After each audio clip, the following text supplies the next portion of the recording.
What's up, y'all? Welcome back to Yu-Gi-Oh! Master Duel Solo Mode. Let's get into chaos. Let's do it. Alright, let's do it. Oh.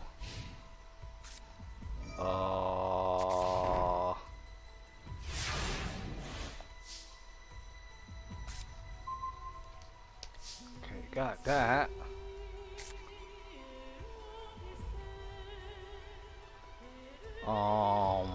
Should I? Yeah, I should. And my turn. I would have done it, but it wasn't even worth it.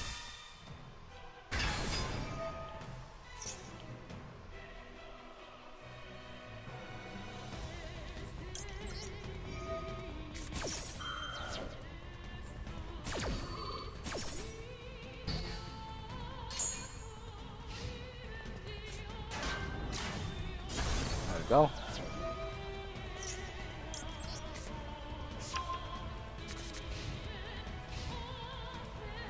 Alright. Draw. Oh boy.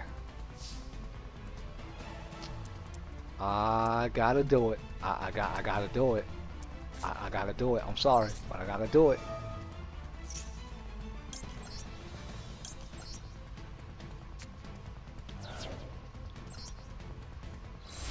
Let's go.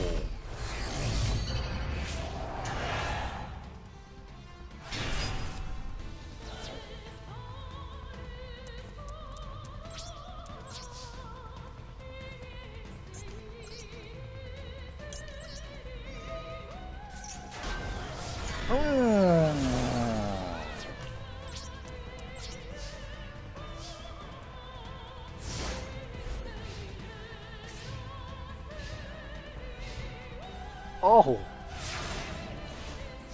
Oh, he has no answer. Oh. Oh, he has no answer for this. Yeah, I kind of knew that. Yep.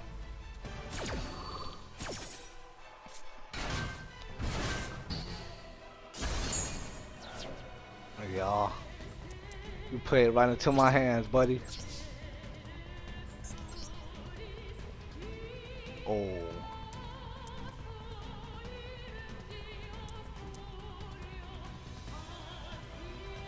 Yeah, you played right into my hands, homie.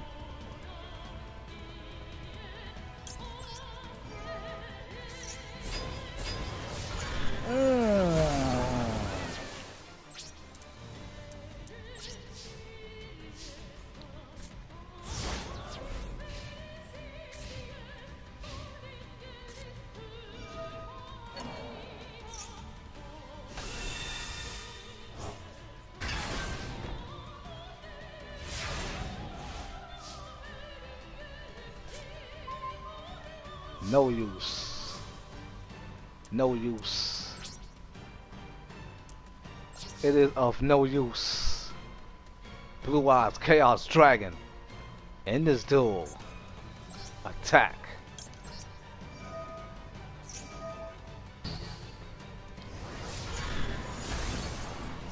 Oh, lucky, okay.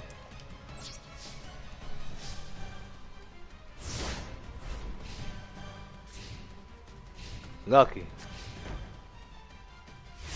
Lucky. Buy yourself some time. Until it's too late. Oh bad, what am I doing?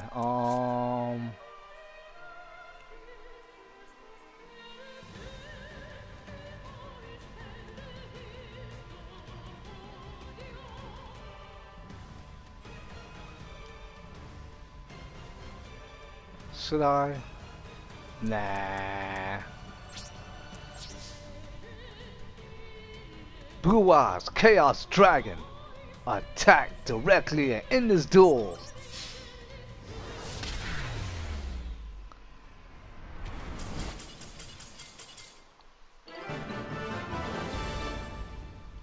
Perfect.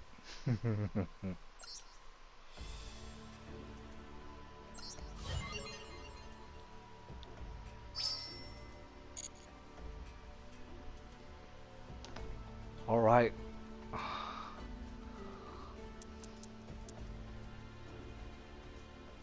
Let's get the scenarios done. Aram and friends battled the Mech Knight Spectrum Supreme, the culmination of the Mech Knight's power, with all their might. As the tide turned in the battle, Nuritsu gathered his strength and put his all into one decisive strike with one spear. However, his attack was parried by the Mech Knight Spectrum Supreme, opening a large hole in the wall. The already fragile ruins couldn't withstand the impact and began to collapse. Before the dust settled, so as not to be noticed by the Mech Knight Spectrum Supreme, Ningritsu directed a subtle glance toward Lee. Noticing his glance, Lee nodded slightly and slipped from the battle. She signaled her intentions to infiltrate the base alone and rescue Ivy. Lee flew feverishly before finally arriving at Ivy. Ivy breathed a sigh of relief when she saw Lee there unharmed, but her relief was short-lived as she learned that the others were battling the Mech Knights. Maybe it was they who were wrong to battle the Mech Knights. To know the truth, she had to stop the battle immediately.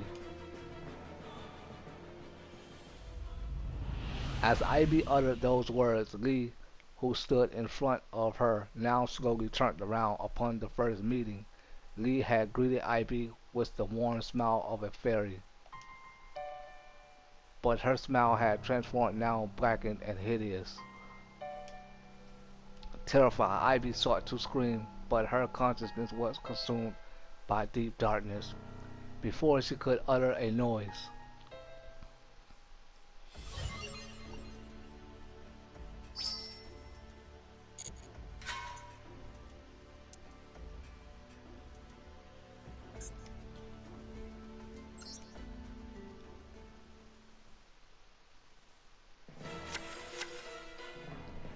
Aram and the others continued to battle. All of a sudden, an explosion occurred inside the faculty. Immediately, Aram felt as if the world chakras awakened again, though the feeling was now greatly intensified. Everyone on the battlefield stopped fighting, transfixed at that moment. Just then, a figure appeared. She was standing on the mountain of the debris. Before them, it was a visage of Ivy, unmistakable from head to toe. But her face betrayed something sinister. Her eyes glowed mysteriously and an evil aura emanated from her body. These signs suggest that the figure before them was not the Ivy they knew. Her laughter was nothing like of Ivy. She now spoke to the confused group. I am Lee. This body is now mine. Sweet Ivy was no longer here. The feminine resonance of her voice was now poisoned with a booming dissonance. Aram and the others glared at her with confusion and anger. Meeting with gaze, Nightmare Corruptor, I Bleed, emitted a force field. The force field was now forcibly absorbed the power of the world challenge within Aram and the others, and now it threatened to take their lives. However, it would be the Mech Knight Spectrum Supreme whom they'd be fighting to the death just moments before who would rescue them. Throwing itself at them, the power of Ibli was so great it caused the form of the Mech Knight Spectral Supremes to become unjoined. Separated into 7, the Met Knights were severely damaged. Then Ivory with a familiar hand proceeded to extract cores from each of the Met Knights one by one. It was now clear there was great danger in Ivory possessing both the powers of Ivy and as well as that of the ritual wand. Seeking to prevent this, the Met Knights Blue Sky sought to transfer control of the wand to someone other than Ivy. Showing considerable growth in battle, Aram was the one chosen as the wand's successor. Ivory power created a shockwave that launched Aram to the edge of the cliff. The Met Knight Blue Sky stretched out its arm to help him. Wordlessly their gaze met. Aram sensed in the heart that the knight was trying to convey something when a dazzling light shone suddenly.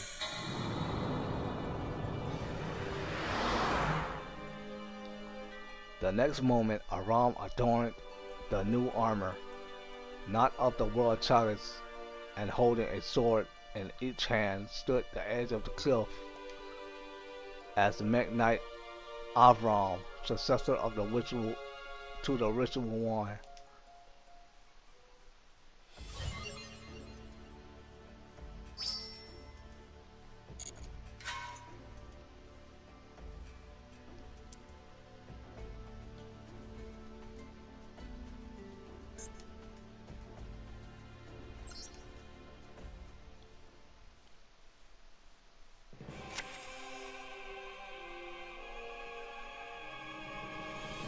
Once owned by Ivy, the ritual wand was passed down through generations in the village of the Forest of the Stars. It was the key to the fate of the stars and held the power to unlock the world's legacies. In a split-second decision, Aram had been chosen to succeed the wand, not by the wand's controller, Ivy, but by the Met Knights. Then the succession of the key was split into two, just like its pair sword was. Knowing Ivy resting inside of her still possessed the key's power, Ivy set off to gain possession of the world challenge before Aram could reach it. Aram chased after her, determined to stop her. However, in his path stood the nightmare beast, born from the power contained in the cores that Ivy stole from the Met Knights. Aram, having just received his new powers, had to contend with the formidable strength of the 6 nightmare beasts. Now Negrusu, who rushed to Aram's side along with Mduk, said to him, "We'll hold them back. You go ahead." His voice was quiet but resolute. Having lost the power of the world challenge, Ningirsu knew he would be powerless to stop Ivy if he could catch her. Without waiting for Aram's reply, Ningirsu leaped out facing the beast, spear in hand. Though nearly powerless, Ningirsu still deftly handled his spear as if possessed. As the nightmare mermaid was crushed, the beasts all turned their heads toward the spear wielder in unison. He must have wanted to pursue his little sister more than anybody else. Aram took off to pursue Ivy and the world lance with the determination of Ningirsu as the wind in his sails. Left alone, Ningirsu continued to fight by himself. His roars echoed throughout the battlefield.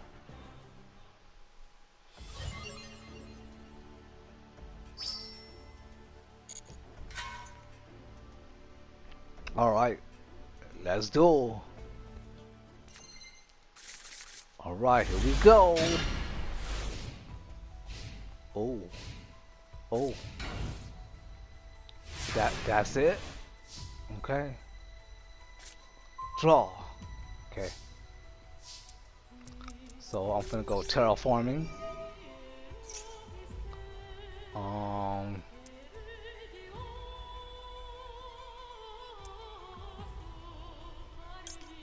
Get this one.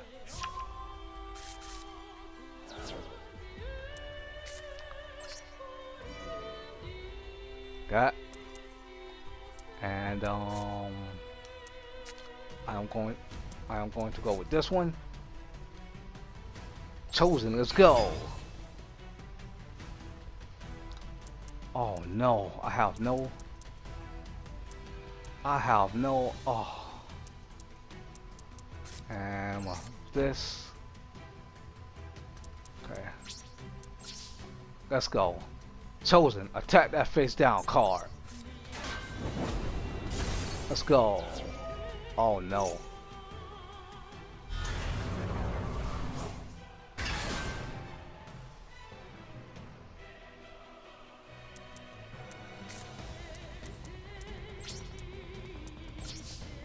And my turn.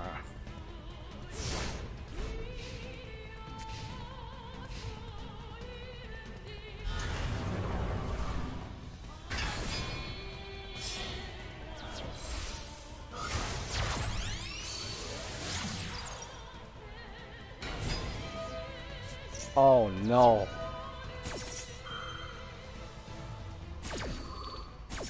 Oh no.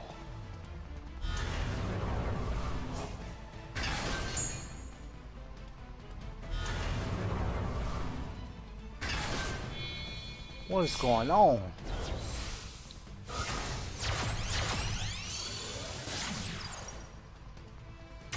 Nightmare service.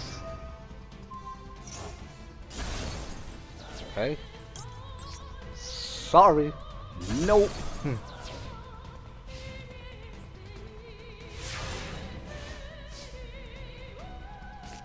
All right.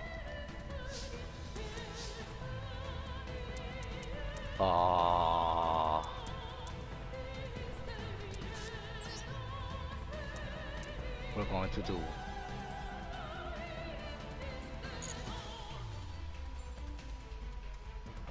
We're going to do this.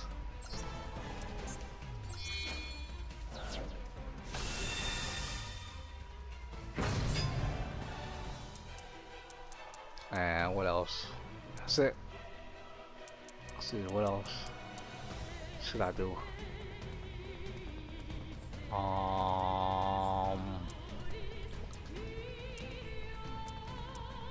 Got nothing. I could get midnight. Let's just do it.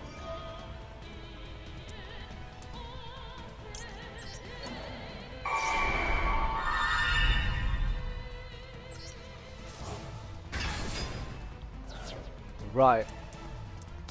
It's time.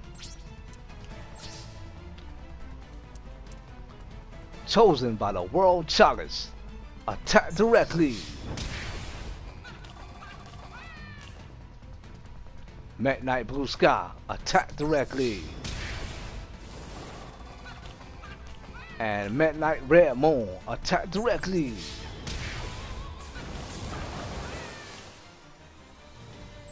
It is over.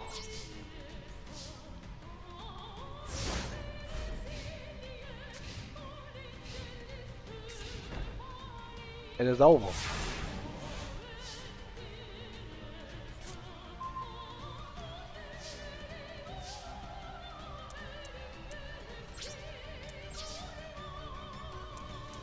Chosen by the World Challenge in this duel. Attack directly.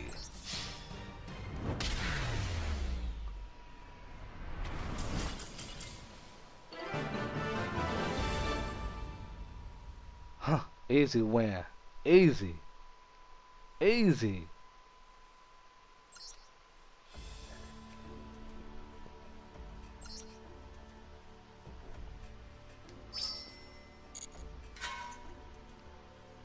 On to the next duel. go.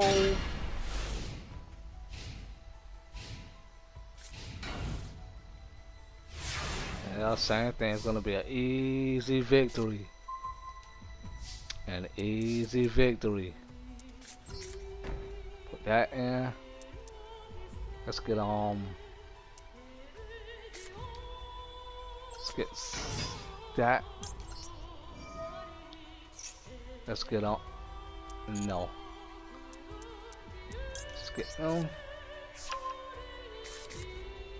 Right. Let's get in there now.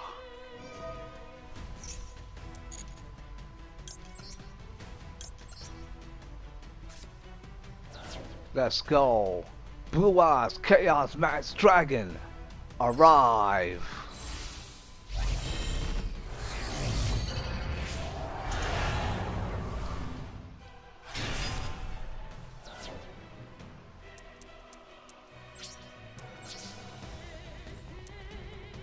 Blue Eyes Chaos Max Dragon. Attack that face down card and inflict piercing damage. Oh, one hit kill, baby.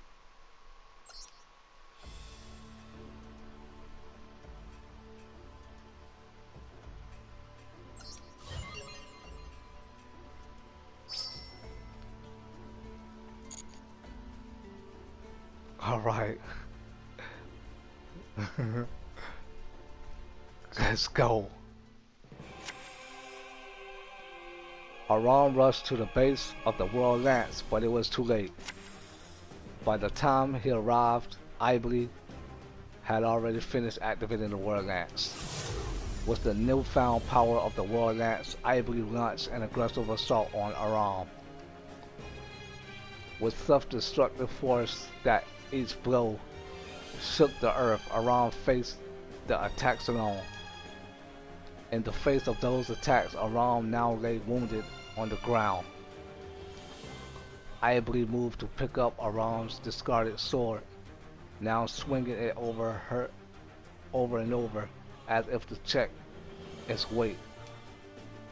Then Ivory moved in closer to inflict the final blow to Aram. Aram couldn't move his upper body, let alone stand up. Just as Ivory raised the sword to strike, a small shadow emerged from Aram's cloak. The young dragon Imduk summoned his otherworldly power between the young boy and girl, determined to help his companions in their time of crisis with whatever he could muster.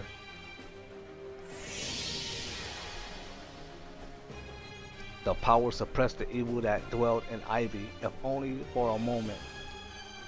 By suppressing Lee's evil spirit, the spirit of Ivy that had resided deep in the depths had now awakened. Aram lay in the ground powerless. Imduk was exhausted of its powers and unable to move. And Ivy was now holding a sword in her hand. Realizing her situation, she made her decision. Only she could put an end to Lee's evil desires. Her hand that held the sword now tense with strength. Lee realizes Ivy's intentions and tried to resist, but Ivy's weakened spirit overcame her. She sees a flashback of her childhood friend desperately calling in her direction. The young girl drew short, rapid breath, points the blade towards herself, and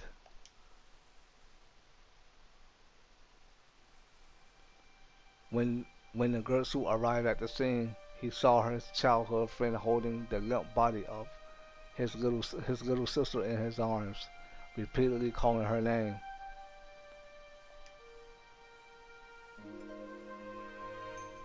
At the cruel end of this surreal scene, the older brother could do nothing but stand there stunned and speechless.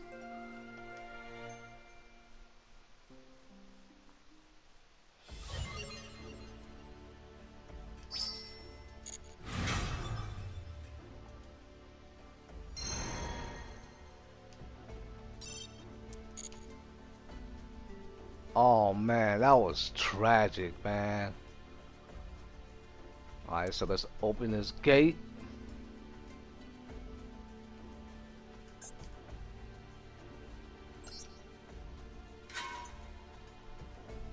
And when I come back, I'm gonna do these last two duels right quick and call it. So if y'all like what y'all saw, y'all know what to do. Like, comment, subscribe, favorite, and share this video. Stay tuned for more of Yu-Gi-Oh! Master Duel Solo Mode. This is your boy, the one and only yours truly, Blast Rider Mega. Thanks for watching. I love you guys. Peace.